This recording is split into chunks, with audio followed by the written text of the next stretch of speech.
What's up everybody and welcome to the channel. In today's video, we're going to be taking a look at the 2026 Nissan Connect Multimedia Screen. So right now I'm sitting in a 2026 Nissan Armada Platinum Reserve, and this is kind of what you're used to seeing now on the newest Nissan lineup. So we're going to go through what this specific car has to offer, as well as what Nissan's newest design is all about. So this one has two 14.3-inch screens. It all looks like one massive screen, however, there's two separate screens. So we'll talk about the multimedia system as well as the gauge cluster, and get right into what you can expect on the newest Nissans. So let's get right into the multimedia section. So there are going to be some settings that you can easily go through on this little icon on the left side, and then we can hit the bell if there's any notifications, and then quick settings as well. So the home screen, you're going to get navigation. We also have your audio right here, your phone integration, and then a few more connections right there with driver profiles. A shortcut to apps as well. And then you have a couple other things you can play with. This is all customizable, so you can make each tile larger, which is really neat. So there's really kind of no limit on what you can have. Even the seat massages, you can have that as something. Quick connect to your dash cam. I mean, literally you can customize this screen any which way possible. Now for the dash cam that's built in, pretty neat to see that. You can see the rear and front camera, which is a really cool touch. But these home screens, literally anything you want, you can do. Now, down below, we're going to have a couple shortcuts. You can see right here for our climate, you're going to see your heated and ventilated seats, heated steering wheel. Passenger is going to get the exact same thing with their heated and ventilated seats. We have the full screen nav as well that you can get into, which looks really cool. And in conjunction with that, on this screen right here, we can have a nav pop up. So pretty cool to have just that integration, especially if you're going on a long trip. Climate controls will also pop up on the screen. So you're going to get all of your zones right in the center. Got your fan speed, temperature control, and once again, now we have the seat controls and steering wheel. So pretty simple the way everything is laid out. And then there's also a rear icon you can toggle and go into all the rear climate. So really easy to use all that. Next up, we have our apps icon. So right here, we're going to get a couple other icons you can configure, see all of this information.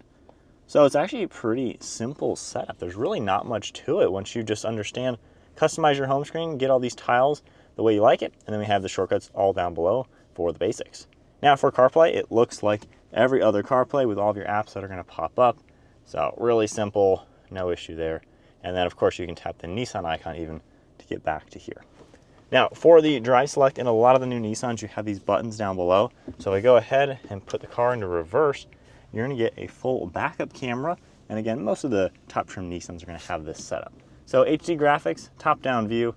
We have more views with your close-up of your wheels, a full design for the backup camera.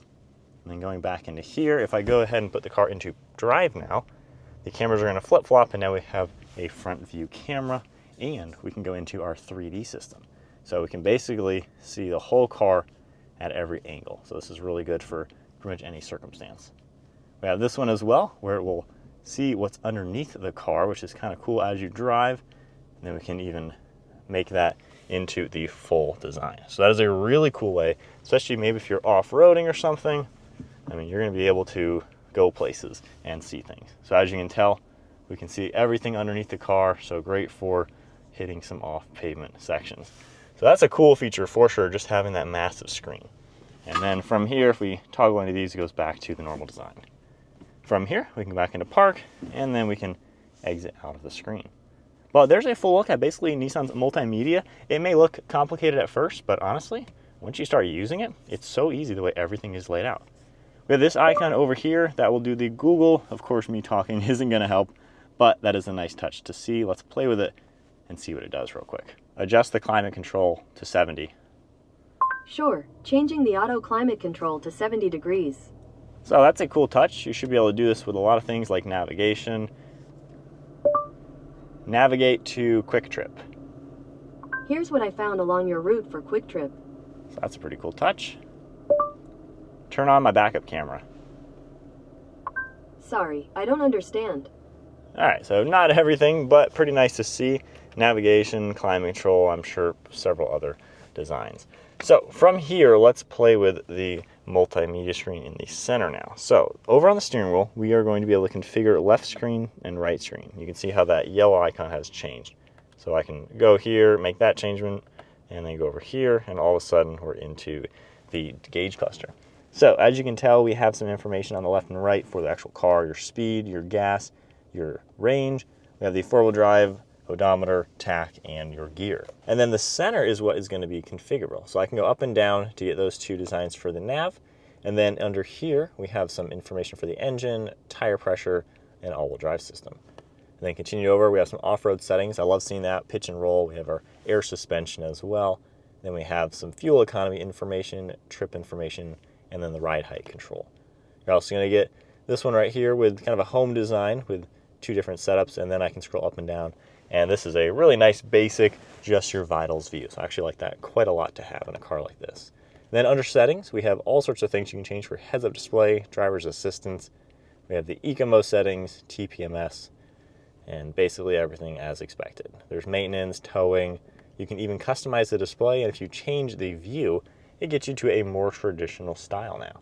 And then if we exit out of all of this, we can of course continue going into each of these.